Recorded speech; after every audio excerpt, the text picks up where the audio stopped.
इस लेक्चर में हम यूनिफॉर्म सिविल कोड के बारे में स्टडी करेंगे।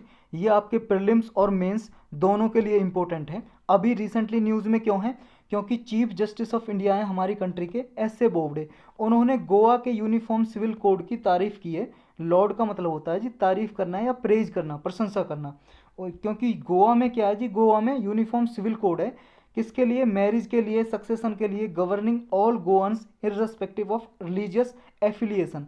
मतलब कि ये है, गोवा में जितनी भी शादी होती है, मैरिज होती है या सक्सेशन होता है। सक्सेशन का मतलब है जैसे पेरेंट्स से, माता पिता से कोई प्रॉपर्टी अपने नाम पे कराता है कोई बच्चा, उसके चाइल्ड, उसे बोलते हैं सक्सेशन। तो ये सारा एक ही लॉ है जी सारे रिलीजियस पीपल के लिए। मान ले कोई भी धर्म का हो, हिंदू हो, मुस्लिम हो, क्रिश्चियन हो, ईसाई हो, किसी भी धर्म का हो, सबके लिए एक ही लॉ है। एक ही लॉ के हिसाब से मैरिज होती है। अभी इंडिया में क्या है जी, इंडिया में ये जैसे मान लो हिंदू की मैरिज होगी तो उसके लिए हिंदू मैरिज एक्ट है। अगर सिख की होगी तो वो उसके भी लिए हिंदू मैरिज एक्ट है। अगर मुस्लिम की होगी तो मुस्लिम की मुस्लिम लॉ के हिसाब से होती है जी मैरिज। तो यूनिफॉर्म नहीं है जी। और यूनिफॉर्म सिविल कोड का क्या मतलब है? यूनिफॉर्म का मतलब है जी एक, सिंगल, यूनिटी। सिविल कोड मतलब सामाजिक कोड, मतलब जितने भी सामाजिक मुद्दे हैं, जितने भी सिविल मैटर्स हैं, उनके लिए एक ही कानून होना चाहिए, एक ही लॉ होना चाहिए पूरी कंट्री में। ये कहता है यूनिफॉर्म सिविल कोड। समझे? यूनिफॉर्म सिविल कोड का मतलब है चाहे कोई मुस्लिम धर्म का हो, चाहे हिंदू धर्म का हो, सबकी जो शादी होगी, सबकी जो मैरिज होगी, एक ही लॉ के हिसाब से होगी। सबकी, कोई किसी के लिए कोई भी मान लो डोरी से रिलेटेड कोई केस हो, सबके लिए एक ही होगा लॉ। तो लेकिन हमारी कंट्री में अभी कुछ कुछ जगह पे यूनिफॉर्म सिविल कोड है नहीं। तो ये देखेंगे हम बैकग्राउंड थोड़ा। जो हमारे फाउंडर्स ऑफ कॉन्स्टिट्यूशन थे, हमारे संविधान के निर्माणकर्ता जिन्होंने संविधान बनाया, उन्होंने पार्ट 4 में, हमारे कॉन्स्टिट्यूशन के पार्ट 4 में आर्टिकल 44 में डाला यूनिफॉर्म सिविल कोड। आर्टिकल 44 में दिया हुआ है, ये डीपीएसपी का पार्ट है जी, directive principle of state policy. ये राज्य के नीति निर्देशक तत्व हैं, उसका पार्ट है। इसमें ये बोलता है कि होप करता है डीपीएसपी कि state shall endeavour to secure for the citizen a uniform civil code. कि स्टेट क्या है जी, एंडिवर करेगा मतलब प्रयत्न करेगा, ट्राई करेगा, कोशिश करेगा, ताकि सारे सिटीजन्स के लिए कंट्री में throughout the territory of India uniform civil code हो, एक ही लॉ हो सबको गवर्न करने के लिए, चाहे कोई किसी भी धर्म का हो। लेकिन अब यूनिफॉर्म सिविल कोड है क्या जी? ये जो अभी हमने डिस्कस किया कि generic set of governing laws for every citizen without taking into consideration the religion. मतलब धर्म को लिए बिना, किसी धर्म के आधार पे कोई लॉ नहीं होना चाहिए, चाहे किसी भी रिलीजन का हो, किसी भी धर्म का हो, सबके लिए एक ही लॉ रहेगा। उन्हें गवर्न करने के लिए, रूल करने के लिए सबके लिए एक ही लॉ रहे। ये कहता है यूनिफॉर्म सिविल कोड। अब हमारा कॉन्स्टिट्यूशन क्या बोलता है जी, हमारा संविधान, what the constitution says. Article 44 of the constitution यही बोलता है कि क्या है, there shall be a uniform civil code. हमारे इंडिया में यूनिफॉर्म सिविल कोड होगा। अकॉर्डिंग टू दिस आर्टिकल, इस आर्टिकल के अनुच्छेद के अनुसार ये कहता है कि स्टेट प्रयत्न करेगा कि सारे सीजन के लिए यूनिफॉर्म सिविल कोड हो through out the territory of India, पूरी टेरिटरी में। लेकिन ये जो डीपीएसपी हैं, आपको जैसा पता है कि डायरेक्टिव प्रिंसिपल मैंडेटरी नहीं है, नॉट मैंडेटरी, अनिवार्य नहीं है जी कि करने ही करने स्टेट को। स्टेट क्या प्रयत्न करेगा, एंडिवर करेगा। एंडिवर का मतलब प्रयत्न करेगा, लेकिन उस पर मैंडेटरी नहीं है, बाध्यकारी नहीं है, बाइंडिंग नहीं है। जैसे जी मान लो आपके फंडामेंटल राइट हैं, ये क्या है, enforceable in the court of law है। इनफोर्सिएबल मतलब अगर इनका वायोलेशन होगा, उल्लंघन होगा, तो क्या है, आप कोर्ट में, सुप्रीम कोर्ट में डायरेक्ट जाके गवर्नमेंट के खिलाफ केस फाइल कर सकते हो। और सुप्रीम कोर्ट फटकार लगा सकता है गवर्नमेंट को कि भाई साहब इसके वायोलेशन का, आप इसके फंडामेंटल राइट्स का वायोलेशन कैसे कर रहे हो, आप इसके फंडामेंटल राइट को इंश्योर कराइए। लेकिन ऐसा डीपीएसपी में नहीं है।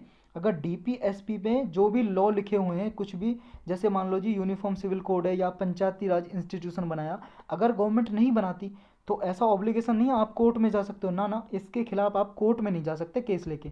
तो ये मैंडेटरी नहीं है। तो इंडिया को नीड्स क्या जी यूनिफॉर्म सिविल कोड की? For following reason. देखो जी, फॉलोइंग रीजन है, इसलिए नीड है, इसलिए ज़रूरत है इंडिया को यूनिफॉर्म सिविल कोड की। किस लिए? पहला तो सेक्युलर।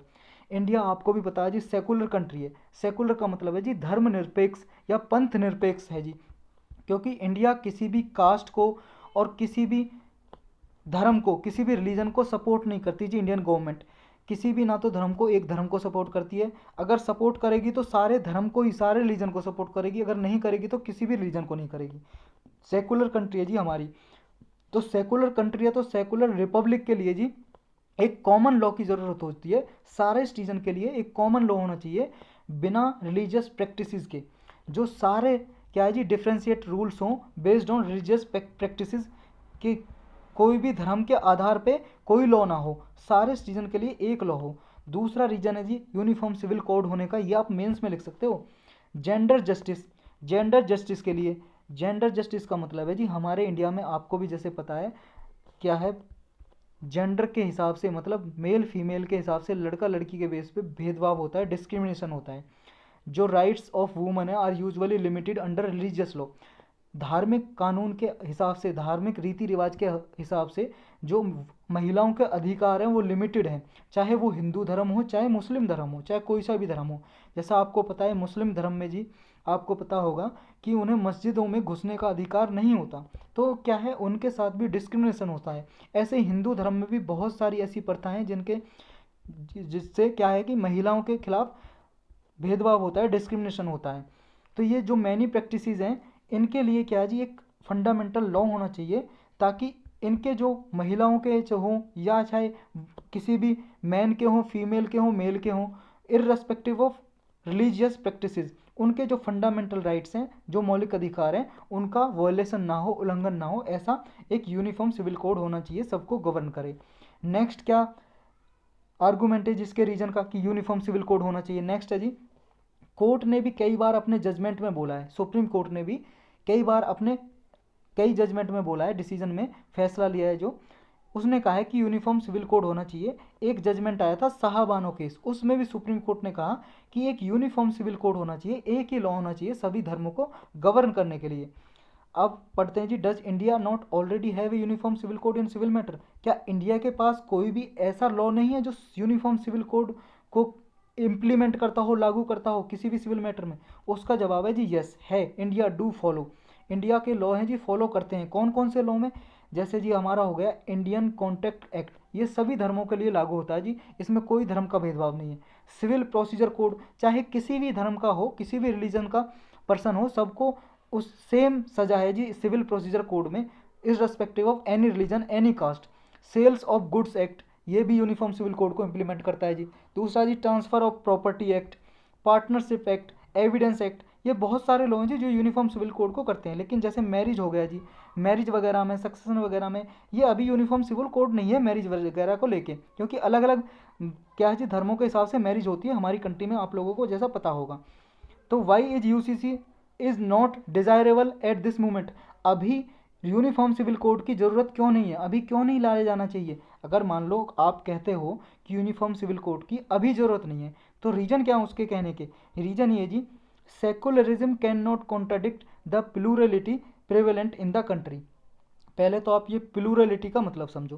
प्लूरलिटी का मतलब होता है जी जैसे आपको पता है हमारी कंट्री में डाइवर्सिटी है, जैसे बहुत सारी कल्चर है जी हमारी कंट्री में, बहुत सारी लैंग्वेज हैं, लैंग्वेज के पीपल हैं, बहुत सारे कास्ट हैं, बहुत सारे रिलीजन हैं, अलग अलग धर्म हैं, अलग अलग लोग अपनी अलग अलग संस्कृति फॉलो करते हैं, अलग अलग फेस्टिवल हैं। तो एक तरह से डाइवर्सिटी है, यूनिटी इन डाइवर्सिटी, समझे, यानी कि भिन्नता में एकता। तो ये भिन्नता में एकता का जो अलग अलग रिलीजियस के लिए है, अलग अलग डिफरेंट वेराइटी हैं, इनको तो बोलते हैं डाइवर्सिटी। और अगर जब इस डाइवर्सिटी का रेस्पेक्ट हो, सम्मान हो, एक दूसरे के रिलीजन का सम्मान करें, कास्ट का सम्मान करें, रेस्पेक्ट दें, उसको वैल्यू दें, उसे बोलते हैं प्लूरलिटी। मतलब किसी भी डाइवर्सिटी है जो हमारी कंट्री में, उसको रेस्पेक्ट देना, वैल्यू देना, प्लूरलिटी होता है। तो सेकुलरिज्म है जी, सेकुलरिज्म का मतलब है धर्मनिरपेक्ष या पंथ निरपेक्ष, किसी के धर्म के जाति के आधार पर भेदभाव नहीं करना है। तो सेकुलरिज्म को सिर्फ इम्प्लीमेंट करने के लिए हम प्लूरलिटी से कॉन्ट्राडिक्ट नहीं कर सकते। कॉन्ट्राडिक्ट का मतलब है मतभेद नहीं कर सकते हमारी कंट्री में, क्योंकि प्लूरलिटी ऑलरेडी है। सभी लोग क्या है जी सभी धर्मों का सम्मान करते हैं, अगर ओवरऑल देखा जाए तो। इसलिए क्या है, जैसे मान लो अलग मुस्लिम धर्म के, क्रिश्चियन धर्म के अलग अलग लोग हैं, तो उनको अपने रीति रिवाजों से गवर्न करने दिया जाना चाहिए। तो ये बोलता है जी secularism can not contradict the plurality prevalent in the country. Next argument है जी कि यूनिफॉर्म सिविल कोड अभी डिजायरेबल नहीं है, कि कल्चरल डाइवर्सिटी, कल्चरल डाइवर्सिटी ये है जी भिन्नता, बहुत सारी कल्चर हमारी कंट्री में रहती हैं, डिफरेंट डिफरेंट फेस्टिवल फॉलो करती हैं, डिफरेंट डिफरेंट उनके खाने पीने का भी देखो जी हमारी कंट्री में, साउथ में जाओगे तो अलग खाना पीना है, नॉर्थ में जाओगे तो अलग, ईस्ट वेस्ट में जाओगे तो अलग, सेंट्रल इंडिया में जाओगे तो अलग, कोस्टल एरियाज में अलग। तो ये डाइवर्सिटी है जो can not be compromise to the extent that our urge for uniformity itself becomes a reason for threat to the territorial integrity of the nation. जो कल्चरल डाइवर्सिटी है जी, सिर्फ इसलिए इसको कंप्रोमाइज़ नहीं किया जा सकता यूनिफॉर्मिटी के लिए, क्योंकि ये हमारी जो territorial integrity of the nation उसके लिए थ्रेट हो सकता है जी, खतरा हो सकता है। तो इस लेक्चर में सिर्फ इतना ही था जी।